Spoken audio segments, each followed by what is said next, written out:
कैसे आप सब लोग? आई होप बहुत अच्छे होंगे। मैं भी बहुत अच्छी हूँ। तो आज है नवरात्रि का आखिरी दिन। आज के दिन हम लोगों को अपनी कन्या का भी पूजन करना है और जिनको पारण करना होता है वो लोग भी कर लेती हैं। जो फर्स्ट और लास्ट रखते हैं तो उनके लिए तो आज ही का दिन खत्म हो जाएगा। आज ही के दिन वो लोग पारण कर लेंगे। जिनको पूरे 9 रखने होते हैं वो 10वीं का इंतजार करेंगे। शायद आज दोपहर के बाद से लग जाएगा 10वीं, तो उसके बाद ही पारण कर लेंगे। तो अब हमें फटाफट पूजा करनी है, हवन करना है और उसके बाद कन्याओं का पूजन करना है। तो इधर मम्मी भी पूजा और हवन की तैयारियों में लगी हुई है और इधर मेरी लाडो तैयार होके एकदम बन ठन के बैठी हुई है आराम से। कभी भी इनका बुलावा आ सकता है और सबसे ज़्यादा खुशी इनको घूमने में ही होती है, तो सबसे ज़्यादा मज़ा इन्हीं को आ रहा है। तो इधर हम लोग हवन की तैयारी लगभग कर ही चुके थे और हम लोग ऑनलाइन ही पंडित जी की सेवा लेते हैं, तो हम लोग उसी के थ्रू घर पर ही हवन कर लेते हैं। तो ये हम लोग घर पर ही हवन करें। आप लोग कैसे करते हैं कमेंट करके ज़रूर बताइएगा।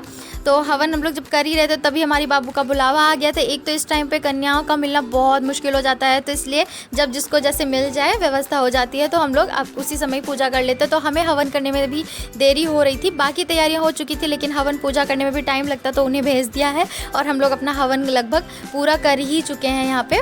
तो हवन करने के बाद थोड़ा सा अग्नि को शांत करने के लिए ये जल से थोड़ा सा उनको किया जाता है ना, तो वही हम लोग कर रहे थे। मम्मी कर चुकी, मेरी बारी, और अब इसके बाद अब पापा भी कर लेंगे, जिससे कि हम लोग जल्दी जल्दी अपनी पूजा करके संपन्न करके कन्याओं का पूजन भी कर ले, जिससे पापा को भी जाना है तो वो जा सके।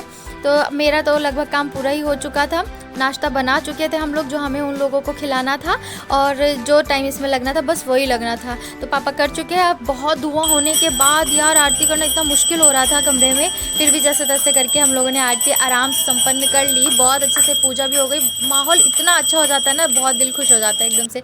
फिर फाइनली अब हमारी बारी थी, फिर कन्याएँ आ गई। बहुत देर वेट करने के बाद ये कन्याएँ हमें मिली। बाप रे बहुत देर हो गई थी, इंतज़ार करते करते लगभग समझ लो बार बार भगा भगा के लाना पड़ रहा था। और बच्चे आते ही बाबू के खिलौने देख के पहले ही बिस्तर पे चढ़ गए, ये क्या है ये क्या है। अब इनको खिलाना पिलाना बैठाना बड़ा मुश्किल हो जाता है। एक तो बेचारे इतनी जगह से आते हैं ना, तो इनका मूड भी नहीं होता है बैठने का।